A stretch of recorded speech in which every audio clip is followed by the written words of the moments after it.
സുപ്രഭാതം, ശുഭദിനം. എന്തൊക്കെയുണ്ട് വിശേഷങ്ങൾ? സൗഹൃദം, എപ്പോഴും സൗഹൃദങ്ങൾ നൽകുന്ന ഊർജം വളരെ വലുതാണ്.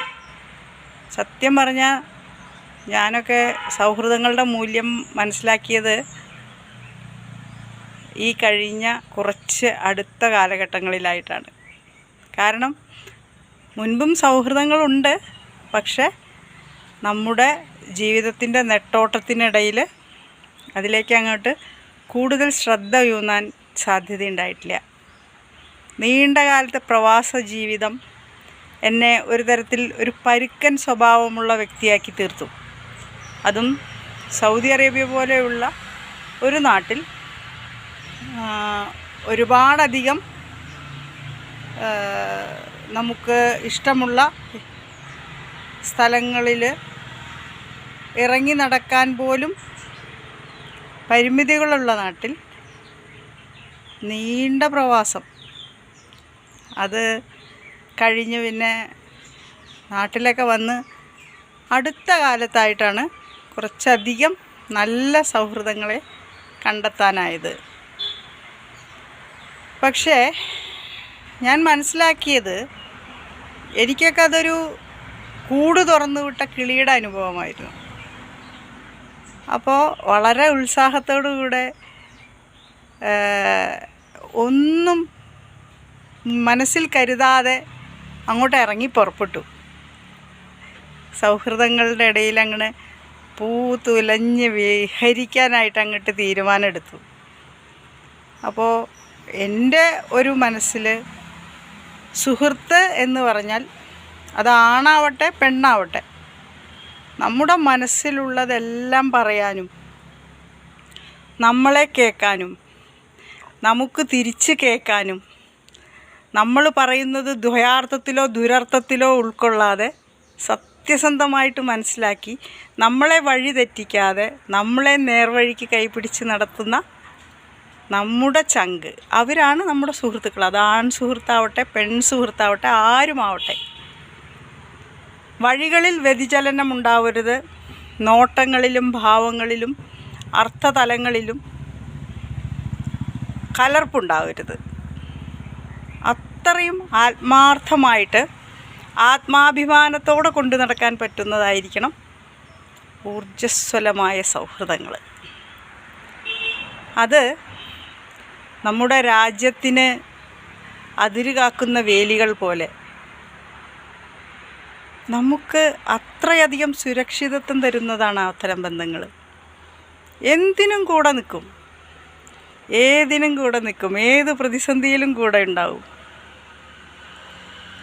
മനസ്സിലുള്ളത് മുഖത്തും മുഖത്തിലുള്ളത് കണ്ണിലും കണ്ണിലുള്ളത് വാക്കുകളിലും നമ്മളെ ശക്തിപ്പെടുത്തിക്കൊണ്ടിങ്ങനെ പുറകെ ഉണ്ടാവും. അവരാണ് സുഹൃത്ത്. മനസ്സിലായോ?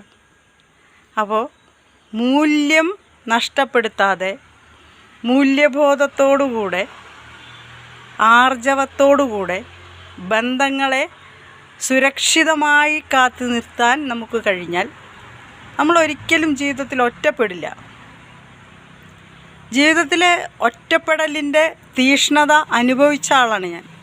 അതായത് ഞാൻ നേരത്തെ പറഞ്ഞ ആ പ്രവാസത്തിൻ്റെ 2 മുറികളും ഹാളും കിച്ചണും നീണ്ട വരാന്തയും ഒക്കെ ഉണ്ടെങ്കിലും അതിനുള്ളിൽ കുറേ കുടുംബത്തിൻ്റെ ഉത്തരവാദിത്തങ്ങളിൽ മാത്രം മുഴുകി എൻ്റേതായൊരു ലോകം കണ്ട വ്യക്തിയാണ് ഞാൻ.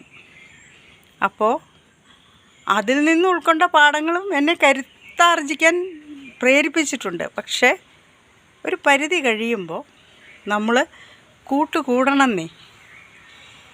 ഈ കിളികളൊക്കെ, കുഞ്ഞാറ്റ കിളികളൊക്കെ ഇങ്ങനെ കൂട്ടമായി വന്നിരുന്ന് കഥ പറയുന്നത് കണ്ടിട്ടില്ലേ? അത്ര നിഷ്കളങ്കമായിട്ട് എവിടെ ഏത് വാടവരമ്പത്താണെങ്കിലും വന്നിങ്ങനെ ഇരിക്കാൻ കഴിയണം. അത്ര മഹത്തരമായ ഒരു പൂ വിരിയുന്ന പോലെയുള്ള സ്നിഗ്ധതയുള്ള സുഗന്ധമുള്ള ഓർമ്മകളാവണം നമ്മുടെ കൂട്ടുകാർ, നമ്മുടെ സൗഹൃദങ്ങൾ. അതിൽ നമ്മൾ ഒന്നും കോംപ്രമൈസ് ചെയ്യേണ്ട ആവശ്യമില്ല. കുടുംബത്തെയോ മറ്റു ബന്ധങ്ങളെയോ ഒന്നും സുഹൃത്തുക്കൾക്ക് വേണ്ടി കോംപ്രമൈസ് ചെയ്യണ്ട. സുഹൃത്തെന്ന് പറഞ്ഞാൽ സുഹൃത്ത് മാത്രം. എന്താ അഭിപ്രായം? എല്ലാ ബന്ധങ്ങളും നൂലിഴകൾ ചേർത്ത് വെച്ചതുപോലെ കൊണ്ട് നടക്കാൻ കഴിയുമ്പോഴാണ് നമ്മൾ ജീവിതത്തിൽ വിജയമാവുന്നത്.